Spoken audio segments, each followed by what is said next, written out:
I now invite His Majesty King Charles III to deliver his address. Majesty.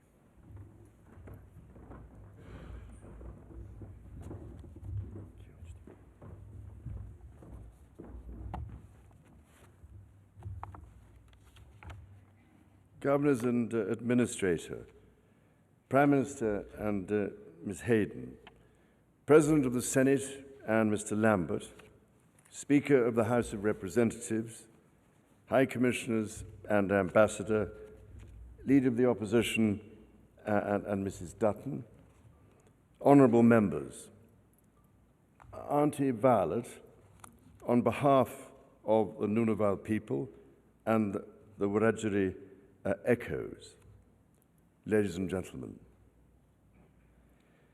I really am enormously touched by those very kind welcomes and by your invitation, Prime Minister, to say a few words here in Parliament House, the national home of Australia's strong and vibrant democratic tradition.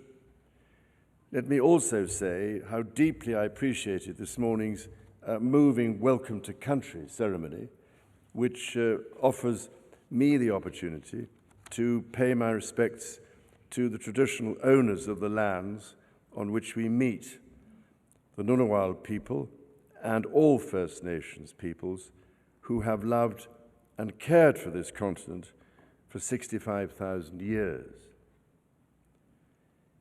In my many visits to Australia, I have witnessed the courage and hope that have guided the nation's long and sometimes difficult journey towards reconciliation. Throughout my life, Australia's First Nations peoples have done me the great honour of sharing so generously their stories and cultures. I can only say how much my own experience has been shaped and strengthened by such traditional wisdom.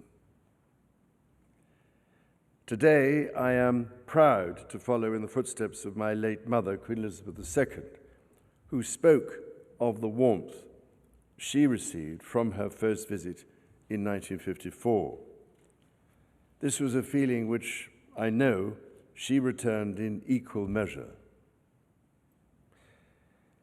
My own first visit came in 1966, as Prime Minister you mentioned, when I had indeed the life-shaping and life-affirming opportunity to continue part of my education in Victoria. And, ladies and gentlemen, what an education it was. I had thought that the school I had been attending in Scotland was remote and testing enough, but nothing had quite prepared me for the realities of the bush country around Mount Buller. All I can say is that I arrived as an adolescent and left as a more rounded, if not even somewhat chiselled, character once I had contended with brown snakes, leeches, funnel web spiders and bull ants. And bearing in mind, this was very nearly 60 years ago, being given certain unmentionable parts of a bull calf to eat from a branding fire in outback Queensland. So it was, therefore, that my own bond with Australia was formed early on. Every time I return to the sunburnt country, I am always moved by the hauntingly evocative cries of the kookaburra, the screeching of the galah, and the warbling of the magpie. Over the 6 decades since my first visit, I have, of course, witnessed both continuity and great change. It is worth reflecting that Australia's unique character has endured and also evolved, and that Australia has become a stronger nation as a result of becoming one of the most multicultural on earth. Today, with all due recognition of the impacts of the global cost of living crisis, Australia's economic growth has been remarkable, and this is a country which, for all its size and diversity, never remits to look outward. Australia has offered and continues to offer so much to the world. The character of this country and its people is hardly more vivid than when both are tested by disaster. The Black Summer of 2019 and 2020, the relentless floods of 2022 and 2023, tropical cyclones Jasper and Kirrily in 23 and 2024, and of course so many more. I cannot tell you how much I have felt the grief and shock of what you have gone through, having visited many of those communities myself over all these years.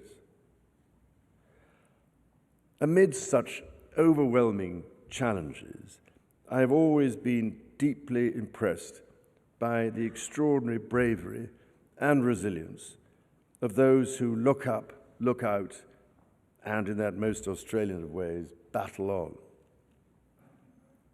The way, for instance, in which firefighters, police, emergency services, defence personnel, and many thousands of volunteers risk their lives to stand by their mates, neighbours, and strangers, not to mention livestock and property, represents to me the essence of the Australian character. The disasters were not in themselves new at all. Life here has always entailed these extremities of survival and endurance. Yet in their magnitude and ferocity, as well as their frequency, they are new. The regular roll of unprecedented events is an unmistakable sign of climate change, to which Australia is so particularly vulnerable. This is why Australia's international leadership on global initiatives to protect our climate and biodiversity is of such absolute and critical importance. Indeed, the world's first Global Nature Positive Summit was held in Sydney in the past fortnight. The private sector's involvement in the summit demonstrates that environmental challenges are not just problems. The transition to restoring the balance of nature on our planet offers immense opportunities, and I am increasingly encouraged by the private sector's efforts to help turn the tide. Australia has all the natural ingredients to create a more sustainable, regenerative way of living. By harnessing the power with which nature has endowed the nation, whether it be wind or its famous sunshine, Australia is tracking the path towards a better and safer future. It is in all our interests to be good stewards of the world and good ancestors to those who come after us, because we are all connected, both as a global community and with all that sustains life. That is the timeless wisdom of Indigenous people throughout the entire world, from which each one of us can benefit. With the COVID-19 pandemic barely behind us, the impacts of climate change deepening, and the horrors of war, death, and needless destruction all too visible, this moment in our history requires both ancient and new thinking. It requires more of our minds, our hearts, and our hands. It also requires us to come together with courage, care, and compassion. The challenges we now face call us to show not only constancy and valor, but also humanity, empathy, and generosity of spirit. Looking out across the global Commonwealth of Nations, I see a family of some 2.5 billion people striving for peace, justice, and mutual respect.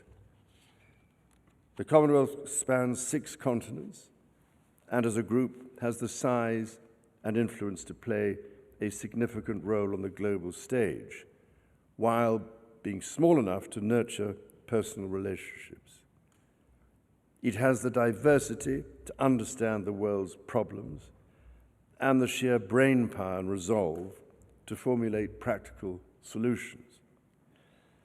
I need hardly say that I'm looking forward to joining leaders in Apia shortly to support their work.